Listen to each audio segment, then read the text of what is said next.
오늘 하나님께서 주시는 말씀 구약성경 역대하 20장 20절부터 21장 1절까지의 말씀입니다. 구약성경 682쪽 역대하 20장 20절부터 21장 1절까지의 말씀입니다.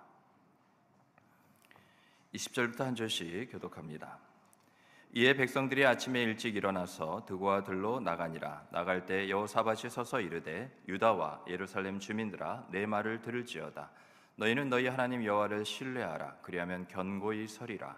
그의 선지자들을 신뢰하라. 그리하면 형통하리라 하고 백성과 더불어 의논하고 노래하는 자들을 택하여 거룩한 예복을 입히고 군대 앞에서 행진하며 여호와를 찬송하여 이르기를 여호와께 감사하세 그의 인자하심이 영원하도다 하게 하였더니 그 노래와 찬송이 시작될 때에 여호와께서 복병을 두어 유다를 치러 온 암몬 자손과 모압 자손과 세일산 주민들을 치게 하심으로 그들이 패하였으니 곧 암몬과 모압 자손이 일어나 세일산 주민들을 쳐서 진멸하고 세일 주민들을 멸한 후에는 그들이 서로 쳐 죽였더라. 유다 사람이 들망대에 이르러 그 무리를 본즉 땅에 엎드러진 시체들 뿐이요 한 사람도 피한 자가 없는지라. 여호사밧과 그의 백성이 가서 적군의 물건을 탈취할세 본즉 그 가운데 재물과 의복과 보물이 많이 있으므로 각기 탈취하는데 그 물건이 너무 많아 능히 가져갈 수 없을 만큼 많으므로 사흘 동안에 거두어 들이고 넷째 날에 무리가 브라가 골짜기에 모여서 거기서 여호와를 송축한지라. 그러므로 오늘날까지 그곳을 브라가 골짜기라 일컫더라. 유다와 예루살렘 모든 사람이 다시 여호사밧을 선두로 하여 즐겁게 예루살렘으로 돌아왔으니 이는 여호와께서 그들이 그 적군을 이김으로써 즐거워하게 하셨습니다. 그들이 비파와 수금과 나팔을 합주하고 예루살렘에 이르러 여호와의 전에 나아가니라. 이방 모든 나라가 여호와께서 이스라엘의 적군을 치셨다 함을 듣고 하나님을 두려워하므로 여호사밧의 나라가 태평하였으니 이는 그의 하나님이 사방에서 그들에게 평강을 주셨음이더라. 여호사밧이 유다의 왕이 되어 왕위에 오를 때에 나이가 35세라. 예루살렘에서 25년 동안 다스리니라. 그의 어머니의 이름은 아수바라 시리의 딸이더라. 여호사밧이 그의 아버지 아사의 길로 행하여 돌이켜 떠나지 아니하고 여호와 보시기에 정직히 행하였으나 산당만은 철거하지 아니하였으므로 백성이 여전히 마음을 정하여 그들의 조상들의 하나님께로 돌아오지 아니하였더라. 이외에 여호사밧의 시종 행적은 하나니의 아들 예후의 글에 다 기록되었고 그 글은 이스라엘 열왕기에 올랐더라. 유다 왕 여호사밧이 나중에 이스라엘 왕 아하시아와 교제하였는데 아하시아는 심히 악을 행하는 자였더라. 두 왕이 서로 연합하고 배를 만들어 다시스로 보내고자 하여 에시온 게벨에서 배를 만들었더니 바레셋 사람 도다와후의 아들 엘리에셀이 여호사밧을 향하여 예언하여 이르되 왕이 아하시아와 교제하므로 여호와께서 왕이 지은 것들을 파하시리라 하더니 이에 그 배들이 부서져서 다시스로 가지 못하였더라. 같이 읽겠습니다. 여호사밧이 그의 조상들과 함께 누움에 그의 조상들과 함께 다윗성에 장사되고 그의 아들 요람이 대신하여 왕이 되니라. 아멘. 우리는 형통하기를 원합니다. 형통하기를 원하지 않는 사람은 없죠. 왜냐하면 형통이란 말 그대로 모든 게 뜻한 바대로 다 이루어지는 것이기 때문입니다. 그런데 우리는 여기서 형통을 정확히 구분해야 합니다. 뜻한 바대로라는 게 누구의 뜻한 바대로라는 것이냐는 거죠. 우리는 여기서 이미 정답을 알고 있습니다. 우리에게는 신앙이 있기에 나의 뜻이나 사람들의 뜻이나 세상의 뜻이 아닌 하나님의 뜻대로가 바로 성경이 말하는 형통이라는 것을 우리는 잘 압니다. 형통은 하나님과의 계약의 대상인 이스라엘이 언약을 지킬 때 받게 되는 축복, 그냥 축복이 아닌 약속된 축복이 바로 형통입니다.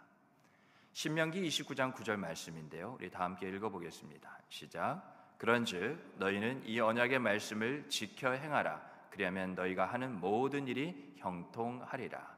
아멘. 형통은 저와 여러분 우리가 원하는 것이기 이전에 바로 하나님께서 원하시는 겁니다. 이유는 바로 우리가 하나님의 자녀요 백성이기 때문이죠. 성경 곳곳을 보면 우리가 형통하기를 하나님께서 얼마나 원하시는지 그 하나님의 마음을 성경은 잘 기록하고 있습니다. 여러분, 형통하기를 원하십니까? 네. 다른 분들은 도대체 뭘 원하십니까? 형통보다 더한 것은 없을 건데, 여러분, 형통하기를 원하고 바라고 기도하십시오. 그냥 주시면 받고 아니면 말지 않은 게 형통이 아닙니다. 형통하기를 원하고 바라고 기도하는 게 바로 순종입니다. 우리의 형통이 하나님의 뜻이라는 것을 알았으니까 형통을 원하고 바라고 기도하는 것, 하나님께서 우리를 통하여 기뻐하시는 모습이라는 거죠. 우리가 바로 드려야 될 순종입니다. 오늘 설교의 결론은 이미 나왔습니다. 하나님이 주신 약속의 말씀을 지켜 행하면 형통하게 되는데요. 그러면 어떻게 하면 그 약속의 말씀을 우리가 지켜야 된다는 것은 잘 알고 있는데 그 약속의 말씀을 어떻게 하면 잘 지킬 수 있을까요? 오늘 두 가지 측면을 통해서 본문을 가운데 기록된 그 은혜들을 우리가 받아 누리며 더 풍성해지는 시간이 되기를 바랍니다. 형통하기를 바란다면 먼저 하나님의 약속을 신뢰하세요. 하나님은 신실하신 분입니다. 하나님은 신실하셔요. 그래서 하나님의 입에서 나온 모든 약속의 말씀들을 우리는 믿습니다.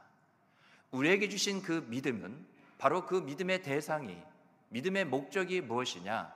하나님의 약속의 말씀이라는 거죠. 민수기 23장 19절에 보면 다음같이 기록이 되어 있는데요. 하나님은 사람이 아니시니 거짓말을 하지 않으시고 인생이 아니시니 후회가 없으시도다.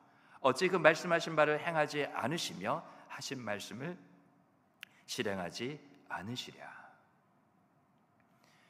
여호사밧은 그의 아버지 아사처럼 하나님 앞에 정직하게 행했습니다. 하나님 앞에 정직하게 행한다는 것은 하나님의 보시기에 굳은 마음으로 가는 길이 아닌 곧은 마음으로 가는 길을 걷고자 했다는 말입니다. 하나님의 말씀을 멀리하는 자는요, 그 마음이 굳어질 대로 굳어질 수밖에 없습니다. 바로 성경이 말하는 완악함이라는 게 바로 이런 거죠. 하지만 하나님의 말씀을 가까이 하는 자는요, 그 마음이 시온의 대로와 같이 곧은 마음이 됩니다. 그 마음이 하나님의 약속의 말씀이 이루어지기까지 곧게 펼쳐지게 되는 거죠. 이 마음은 우리 안에 품어야 될 그리스도 예수의 마음인 줄 믿으시기 바랍니다. 말씀이신 예수님의 마음, 예수님을 마음에 품은 자는 항상 승리하게 됩니다. 예수님은 우리의 이김이니까요.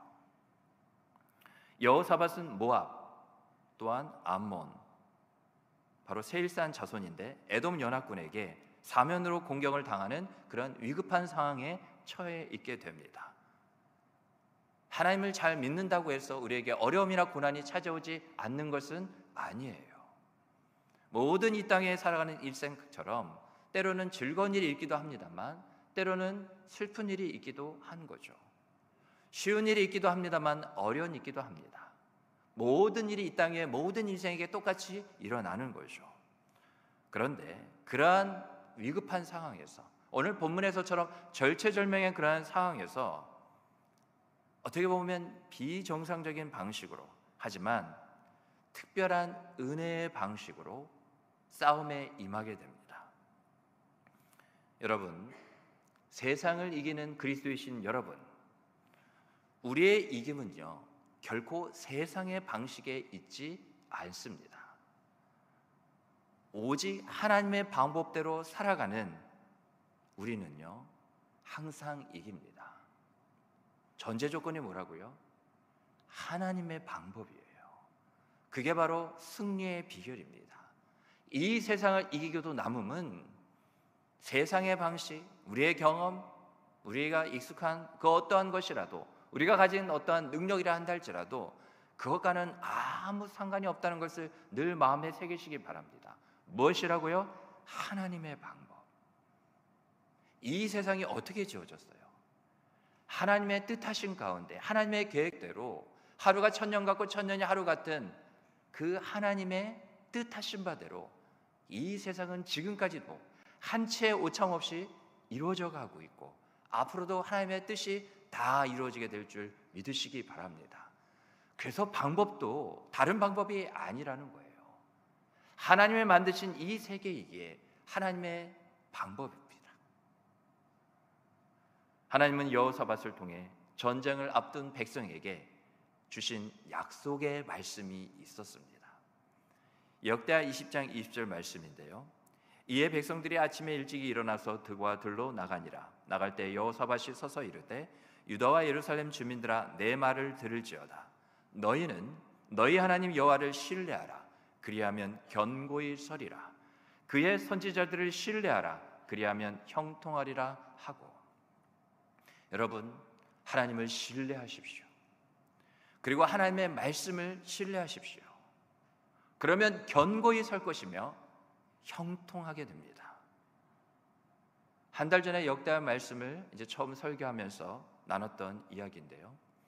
우리 반월제일교회 모두가 마음에 꼭 이 두 단어를 새기기를 원한다고 말씀을 드렸는데요. 잘 기억하시죠? 왜 제 눈을 피하십니까? 여러분은 잘못한 거 없는데 뭐였죠?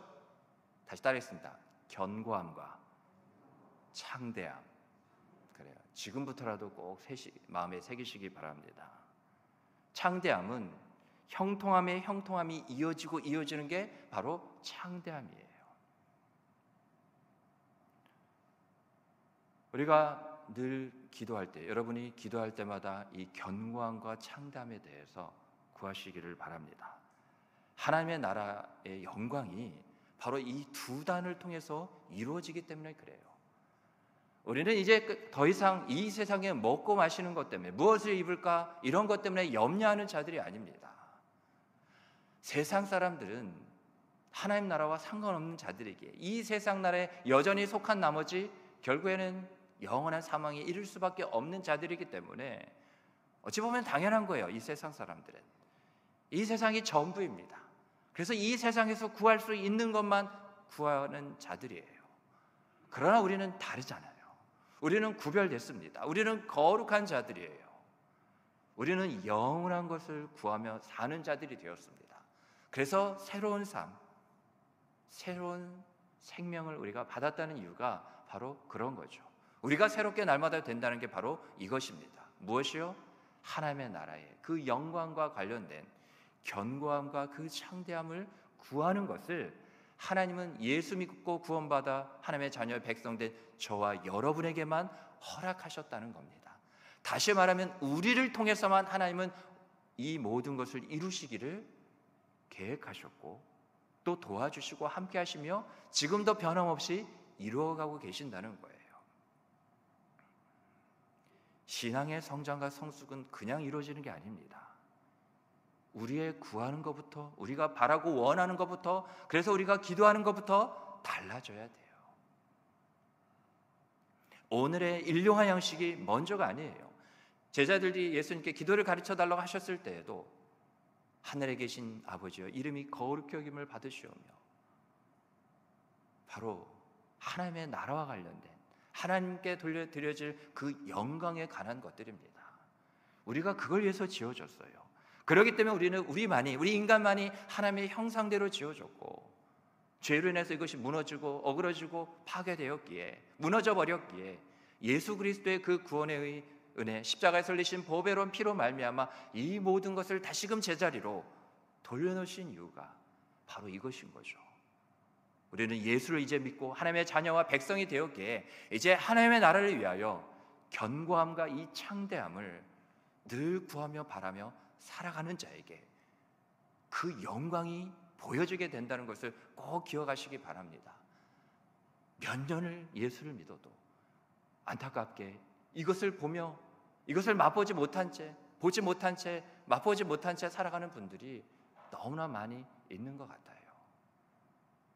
나부터 또 저 여러분은 그러지 않기를 바랍니다. 뭐라고요? 견고함과 이 창대함. 오늘 본문 20절부터 하나님 말씀하셨잖아요.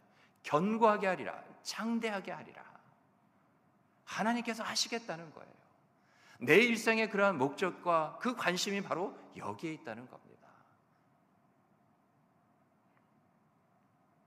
그래서 또 말씀을 드리는데요, 큐티를 하시기 바랍니다. 말씀을 묵상하면 내 삶을 주님의 말씀에 맡기게 돼요. 다른 방법이 없습니다. 이게 생각한다고 해서, 그런 이야기를 들었다고 해서 내 삶이 그렇게 되어지지 않는다는 것을 우리가 이미 알잖아요. 약속의 말씀을 붙잡으세요. 그러면 어제보다 더 우리는 견고해지고 창대해지게 됩니다. 우리가 내 삶을 주님의 말씀에 맡기게 될 때 그 주님의 말씀이 내 삶을 지킨다니까요. 그렇게 하나님의 나라가 확장되어져 가고 견고해지고 창대해지게 되는 겁니다. 우리는 꼭 그 영광을 봐야 돼요. 하나님은 한 번도 그 영광의 빛을 우리를 향하여서 감추거나 거두신 적이 없어요. 이렇게 부족하고 연약하게 짝이 없다 한다 할지라도 하나님은 내가 꼭 나의 영광을 너희에게 보여야 하겠다는 겁니다. 오늘 본문을 보니까요, 그렇게 견고히 설 것이고 형통하겠다는 하나님의 약속을 받은 백성들이 한 일이 있었습니다. 그게 무엇이었죠? 전투 시작 전에도 또 후에도요, 백성은 한결같은 신앙의 모습을 보였는데요, 바로 하나님을 찬송하는 일이었습니다. 역대하 20장 21절과 28절을 보면 21절은 전쟁 전이고 28절은 전쟁 후인데요, 백성과 더불어 의논하고 노래하는 자들을 택하여 거룩한 예복을 입히고 군대 앞에서 행진하며 여호와를 찬송하여 이르기를 여호와께 감사하세 그 인자심이 영원하도다 하게 하였더니 28절 그들이 비파와 수금과 나팔을 합주하고 예루살렘에 이르러 여호와의 전에 나아가니라.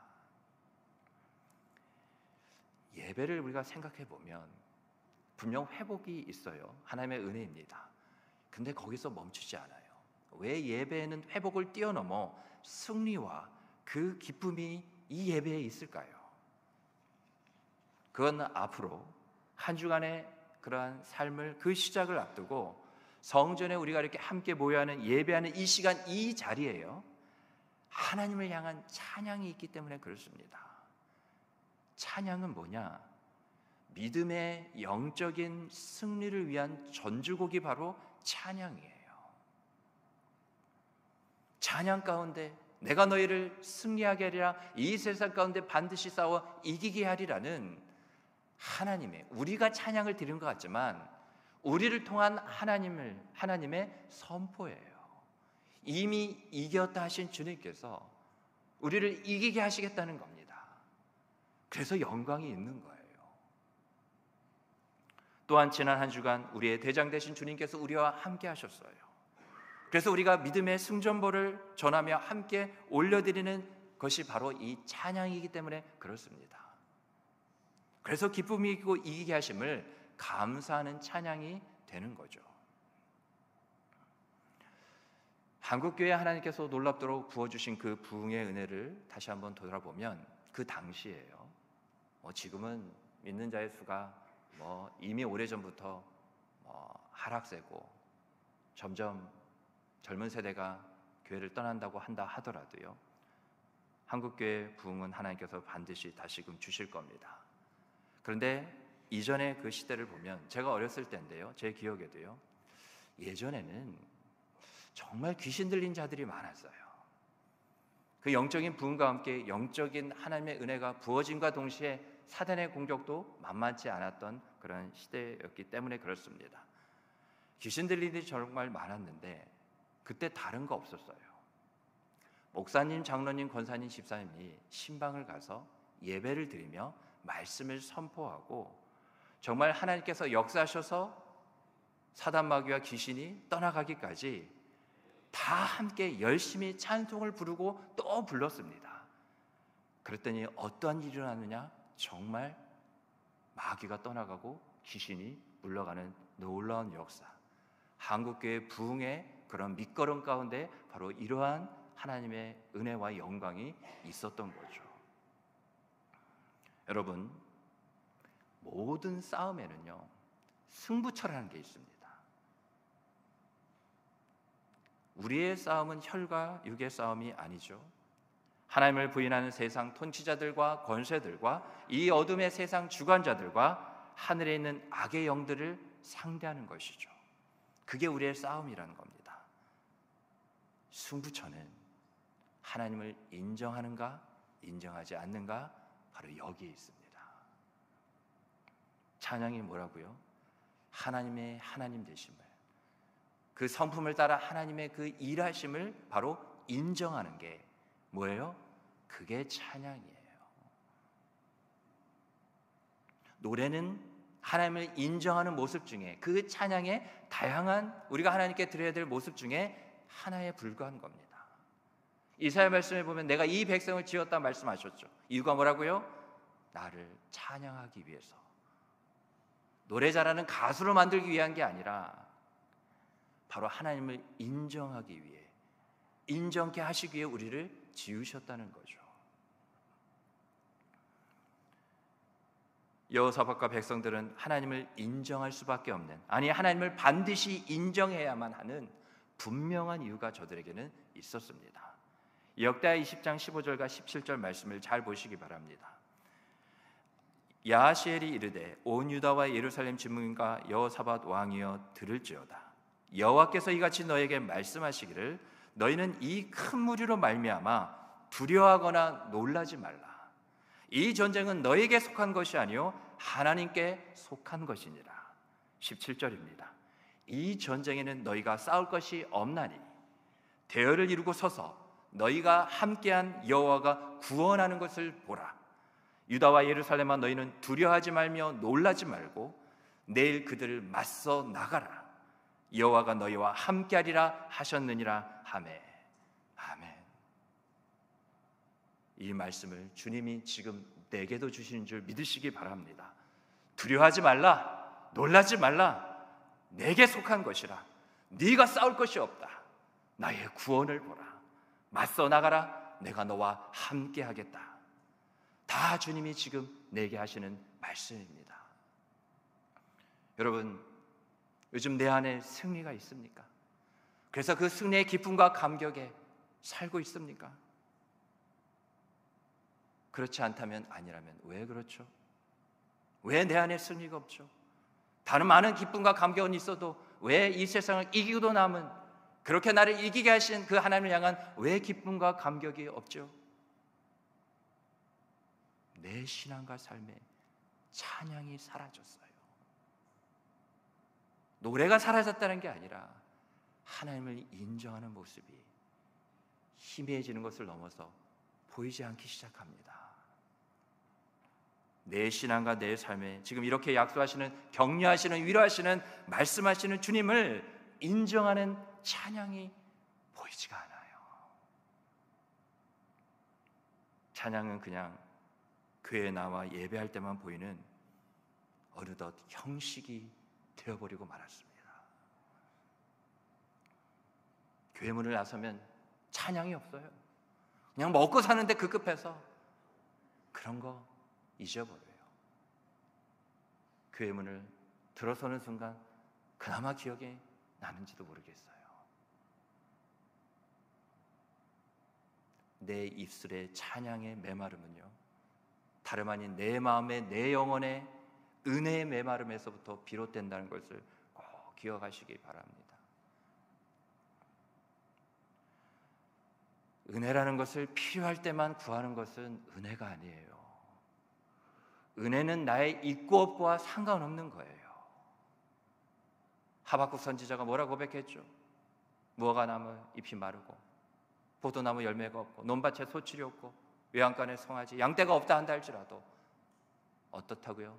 나는 여호와를 인하여 기뻐할 것이며 그 구원의 하나님을 인하여 즐거워하리라. 제발이지 은혜를 자꾸 나의 있고 없고와 연관시키지 마세요. 은혜는 바로 하나님이시기에 우리가 늘 사모해야 되는 것이 은혜예요. 나의 하나님을 인하여 기뻐하게 되는 것, 그 구원의 하나님을 인하여 즐거워하게 되는 것, 그것이 은혜를 사모하는 자의 삶의 모습이에요. 우리는 이 땅에 있고 없고를 이미 뛰어넘은 자들이에요. 우리에게는 믿음이 있기 때문에 그렇습니다. 그 믿음이 있고 없고에 그렇게 매여서 어떠한 힘조차도 발휘하지 못하는 것 같아요. 우리의 믿음이 어떠한 능력을 발휘한지 아직도 이미 다 잊어버리셨습니까? 사망에서 생명으로 옮겼잖아요. 있고 없고보다 더 이와 같이 이 땅의 인생들이 해결할 수 없는 그 사망의 문제를 해결한 능력이 믿음의 능력이잖아요.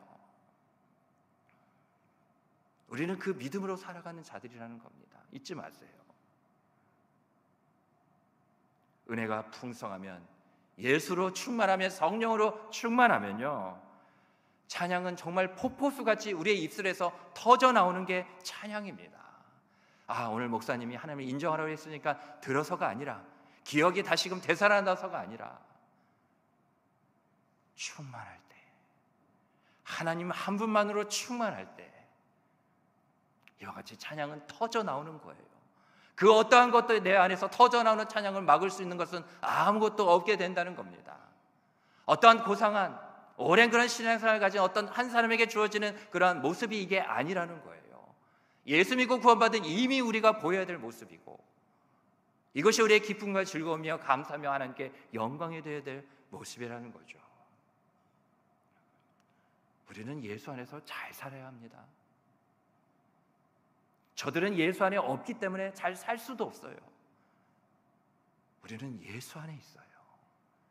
예수 안에서 예수로 살아가는 사람들이라는 겁니다. 찬양의 은혜, 주님을 인정함으로 받게 되는 은혜를 꼭 회복하시기 바랍니다.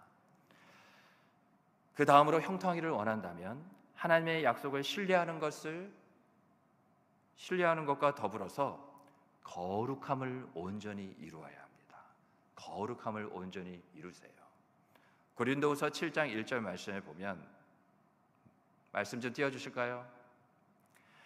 우리 함께 읽어보겠습니다. 시작. 그런즉 사랑하는 자들아, 이 약속을 가진 우리는 하나님을 두려워하는 가운데서 거룩함을 온전히 이루어 육과 영의 온갖 더러운 것에서 자신을 깨끗하게 하자. 아멘. 무엇을 이루어야 된다고요? 세상의 성공, 나의 만족, 어떤 명예, 돈, 권력, 이게 아니라 거룩함을 온전히 이루라고요. 그러면 형통합니다. 형통하려고 이것을 위해 애쓰지 말고, 이것을 이루려 하지 말고, 거룩함을 온전히 이루는 순간 모든 게 형통케 되는 거예요. 내가 거룩하니 너희도 거룩하라고 하시는 하나님을 향한 우리의 자세는 거룩함을 온전히 이루는 것이라는 것을 잊어서는 안 됩니다. 거룩. 이 거룩은요, 우리는 성도이기에 눈만 뜨면 살펴봐야 하는 것이 이 거룩이고요, 입만 열면 나와야 되는 것이 거룩이고요, 무엇을 하기 전에 이게 거룩인지 아닌지 구별해야 한다는 겁니다. 정말 저 여러분 우리만큼은 이 세상에서 사는 동안에 거룩에 미쳐 살아야 돼요. 아니, 왜 저들은 그 거룩이란 그게 자세히 뭔지 모르겠지만 왜 그걸 저렇게 외치며 그것이 정말 전부인 양, 왜 그것을 위해서 저렇게 애쓰며 수고하며 살아가는가? 이유가 도대체 뭔가? 이 정도가 돼야 하는 거예요. 여호사밧은 하나님 앞에서 정직히 행하여 잘한 것이 있었지만요, 몇 가지 오점을 남기게 됩니다. 잘못 사는 것도 있었어요. 계속 말씀드리지만, 결론적으로 말씀드리면 거룩함을 온전히 이루지 못하였어요. 거룩한 모습이 없지는 않았어요. 그러나 끝까지 그 자리에서 떠나지 말았어야 하는데 그러지 못했다는 거죠. 가장 대표적인 게 있는데 바로 산당을 없애지 않은 겁니다. 그 결과로 거룩의 자리에 있어야 할 백성들이 오늘 말씀에 있는 것처럼 여전히 하나님께 돌아오지 못하고 있다고 하나님께서 안타깝게 말씀하고 계셔요. 역대하 20장 오늘 보면 32절로 33절입니다. 여호사밧이 그의 아버지 아사의 길로 행하여 돌이켜 떠나지 아니하고 여호와 보시기에 정직하게 행하였으나 산당만은 철거하지 아니하였으므로 백성이 여전히 마음을 정하여 그들의 조상들의 하나님께 돌아오지 아니하였더라. 하나님께로 돌아가고 그 거룩함을 보여야 되는 것을 저들의 마음에 정했어야 되는데 여전히 그 마음에 정한 게 뭐라는 거예요? 하나님께로 이어같이 돌아오지 않는 거. 하나님께 가기 싫다, 안 가겠다, 그걸 정하고 있었다는 거예요. 그 마음의 말이죠. 영원의 신 하나님을 사모하는 것이 우리에게 주신 마음인데 그 마음에 오히려 하나님을 향하여 돌아가지 않겠다는 그런 고집스러운 모습이 있다는 거죠. 산당이 뭐냐면요, 산에 세워진 신전이었습니다. 산당은 가나안 이방 족속들이 바알이나 아세라 그런 우상을 숭배하던 곳이었어요. 이 때문에 하나님께서 이스라엘 저들의 조상들이었죠, 가나안 정복을 할 때 그 가나안 정복과 함께 우상의 신전들을, 산당들을 다 파괴하라고 분명히 명령을 하셨어요. 하지만 이스라엘은 그들을 완전히 몰아내지 않았습니다. 그 영향으로 이스라엘 백성들도 산당을 짓고 나서 거기서 우상을 섬기면서 하나님께도 거기서 예배를 드렸던 거죠. 그 결과로 솔로몬 때 성전이 지어진 이후에도요, 과거의 전통을 따라서 이스라엘 백성이 하나님의 성전이 지어졌잖아요. 그럼 거기서만 이제 예배하면 돼요. 이제 산당을 부숴버리면 된다고요. 그런데 어떠했다고요? 여전히 이스라엘 백성은 그러한 산당 예배를 계속했고 그 우상 숭배를 떠나지 못했습니다. 산당은 이렇게 이스라엘 역사 가운데 늘 저들의 발목을 붙잡고 놓아주지 않는 족쇄와도 같았어요. 산당은 항상 혼합주의 신앙의 온상이 되었습니다. 그런 신앙의 혼합주의는요, 지금도 마찬가지죠. 언제라도 신앙이란 말을 자연스럽게 없애는 종교다원주의로 갈아타게 되어 있습니다. 성경은 분명 말하죠. 하나님은 분명히 말씀하셨어요. 우리 다 같이 사도행전 4장 12절 말씀 꼭 마음에 새기시기 바랍니다. 시작. 다른 이로서는 구원을 받을 수 없나니 천하 사람 중에 구원을 받을 만한 다른 이름을 우리에게 주신 일이 없음이라 하였더라. 아멘. 왜 예수 말고 다른 데 구원이 있습니까? 이 말씀이 뭐예요? 오직 예수 그 이름에만 구원이 있다는 겁니다. 여기에도 있다, 구원이 있다. 우리가 다 종교니까 서로 합하자, 서로의 구원을 인정해 주자. 바로 이러한 암흑의 영적인 도전이 그 어느 때보다 거세지는 마지막 때입니다. 신앙은 언제나 우리에게 한 분만으로 족하다고 말합니다. 신앙은 다다익선과는 거리가 멀어요. 많으면 많을수록 좋을 게 아닙니다. 우리의 신앙은 하나님 한 분만으로 족합니다. 하나님이면 돼요. 고대 근동의 다신론적 배경에서는 다양한 신을 섬기는 게 죄도 아니었어요. 오히려 미덕이며 장려 사항이었습니다. 세상이 그렇다고요. 왜 너희만 그렇게 고집스럽게 너희에게만 구원이 있다고 하느냐? 왜 예수만 구원이라고 하느냐? 예수만 믿어야 된다고 하느냐? 벙어리가 되시면 안 돼요. 진리니까, 예수만이 구원이니까 왜 그 말을 못하십니까? 왜 그렇게 먼저 살지를 못하십니까? 우리도 세상 가운데 살면서 좋은 게 좋은 거야 그렇게 여기며 은근슬쩍 어물쩍 신앙과 분명 반대되는 것이 분명한데도 불구하고 그냥 받아들이며 살고 있는 그런 부분은 없는지요? 돌아봐야 돼요. 내가 하나님을 버린 것은 아니라고, 하나님을 버린 적은 없다고 하면서 버젓이 불신앙의 쓴뿌리를 아직도 뽑아버리지 못한 채 오히려 내가 얼마든지 컨트롤할 수 있다고 그렇게 큰 소리치며 살고 있지는 않습니까? 이건 두려운 일입니다. 그렇게 계속 살면 오히려 내 안에 그거 아세요? 죄의 내성만 키울 뿐이에요. 둔감해진다고요. 이제 하나님의 그 말씀도 내 마음을 어찌하지 못할 때가 온다고요. 로마서 1장 20절로 21절 말씀을 보면 하나님을 알되 하나님을 영화롭게도 아니하며 감사하지도 아니하고 오히려 그 생각이 허망하여지며 미련한 마음이 어두워졌나니 스스로 지혜 있다 하나 어리석게 돼요. 또 로마서 2장 5절 6절로 보실까요? 다만 내 고집과 회개하지 아니하는 마음을 따라 진노의 날 곧 하나님의 의로우신 심판이 나타나는 그날에 임할 진노를 내게 쌓는도다. 하나님께서 각 사람에게 그 행한 대로 보응하시되.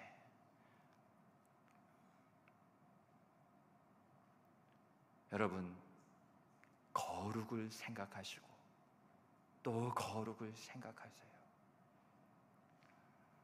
거룩을 망치는 내 안에 있는 죄의 내성을 죽이십시오. 그렇지 않으면 하나님의 심판이 임합니다. 끝으로 하나님의 거룩을 온전히 이루기를 거부했어요. 그러한 저들의 행태와 그 결과를 보십시오. 여호사밧은 이스라엘의 악한 왕, 북이스라엘의 왕이죠. 아하시아와 손을 잡았어요. 왜 그랬느냐? 무역선을 잡아 교육을 하라고 그랬습니다. 하나님이 분명 주시는 거, 하나님이 공급하시는 것으로 충분해도 불구하고 자기의 손으로 더 많은 영화와 그 부귀를, 그 풍성함을 누리려고 했기 때문에 그래요. 하나님의 뜻이 아닌 여호사밧 자신의 뜻이었습니다. 여호사밧은 한때 북이스라엘 아합 왕과 결탁했을 때가 있었는데요, 그때 목숨을 잃을 뻔한 적이 있었어요. 그런데도 그것을 잊어버리고 불의한 공모를 하나님 앞에서 또 저지르게 된 거죠. 불의한 거라고요. 하나님을 잡는 게 의로운 거고, 하나님을 잡지 않고, 아니 하나님을 잡고도 다른 것을 잡는다면 그게 불의한 거라고요. 하나님은 엘리에셀을 보내 경고하시고 그들이 만든 배를 다 부수셨습니다. 기억하세요. 우리는 하나님과 하나가 되어야 하고, 하나님이 허락하시지 않은 일은 절대로 함부로 해서는 안 됩니다. 너무나 위험한 일이에요. 사람이 보기에 아무리 좋은 계획이라도 하나님 뜻에 합당하지 않으면 하나님은 다 부숴버립니다. 다 무너지게 만들어 버리세요. 다 허사가 될 수밖에 없다는 것을 꼭 마음에 새기시기 바랍니다. 말씀을 맺겠습니다. 하나님은 우리가 형통하기를 원하십니다. 하나님의 약속을 믿으세요. 그리고요, 거룩을 온전히 이루시기 바랍니다. 그 길만이, 다른 길은 없어요. 우리를 항상 형통으로 인도해 줍니다. 어떤 어려움이 내 앞에 있더라도 주님은 반드시 이기게 해주실 줄 믿으시기를 주님으로 축복합니다. 아멘.